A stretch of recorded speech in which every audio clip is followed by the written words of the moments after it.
é castelo forte, mão, defesa e armamento. Bom dia, amigo, amiga, membro. Quero vir e lhe saudar com a passagem bíblica do livro de Juízes, capítulo 1, versículo 12, que nos ensina: Então Caleb disse: Eu darei a minha filha, Asca, em casamento ao homem que conseguir tomar Kiriat-Zefer. Através desta passagem bíblica, nós podemos perceber uma característica bem típica que aparece dos homens dos tempos idos, onde, por sua vez, Caleb, que era um dos espias que entrou por primeiro na terra de Canaã, que ao lado de Josué lutou e conquistou muitos lugares para que as tribos de Israel pudessem viver ali em harmonia, que pudessem mostrar ao mundo daquela época que uma vivência com Deus poderia ser de uma forma diferente da qual eles estavam habituados. E dentro das suas conquistas, Deus pediu que Caleb também ganhasse uma proporção de terras. E por sua vez, entre elas estava a cidade de Debir, que deveria ser conquistada. E para animar os homens que estavam com ele para lutar, ele promete a mão da sua bela filha Asca em casamento. Mas através disso nós podemos perceber uma ideia machista que se tinha naquele tempo, onde se via as mulheres como uma moeda de troca, pois ali o pai oferece a sua filha em casamento para qualquer um que lhe ajudasse a conquistar a cidade, aquele que se destacasse dentro desse trabalho. A filha não foi consultada, não se perguntou a ela se ela concordasse com isso. Não, simplesmente ela foi usada, seu nome foi usado como uma moeda de troca, como um verdadeiro troféu. Tanto que o nome Asca vem do hebraico e significa tornozeleira, que seria uma joia que serve para adornar o pé. E de igual forma, ela foi vista como uma verdadeira joia, algo que deveria ser conquistado, um prêmio que poderia ser dado.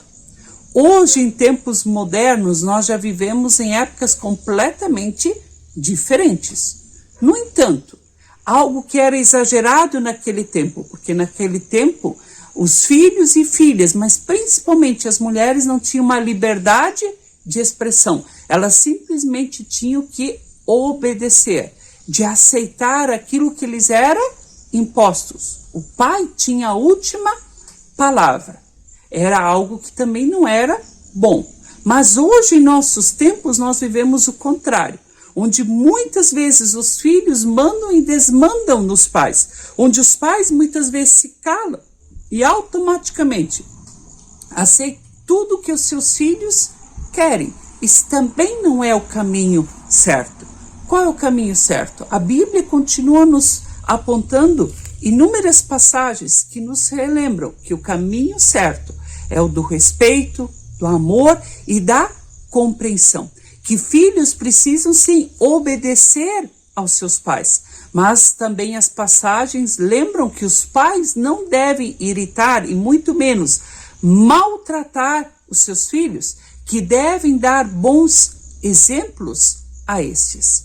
Nós precisamos recuperar a questão do respeito, de novamente termos um comprometimento maior de pais para com filhos, que pais não abandonem os seus filhos e nem que filhos abandonem os seus pais, e nem que os papéis sejam invertidos, pois é triste quando se percebe que existem filhos marmanjões dentro das casas que muitas vezes não saem para trabalhar, nem para estudar, que ficam simplesmente deitados diante do celular, esperando que os pais lhes sustentem. E quando estes falam alguma coisa, ainda querem virar a casa de ponta a cabeça.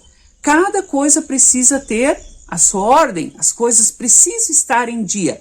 Jamais os filhos poderiam mandar nos pais.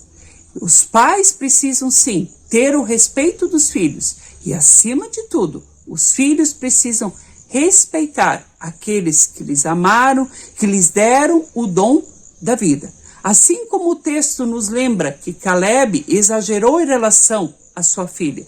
Temos que cuidar para que hoje filhos não exagerem em relação aos seus pais, mas que esse relacionamento de pais e filhos possa continuar a existir em harmonia, em fé, em esperança e, acima de tudo, em muito amor. E que Deus sempre possa estar presente nos lares, pois onde Deus está presente, ali com toda certeza, há harmonia, respeito e muita fé.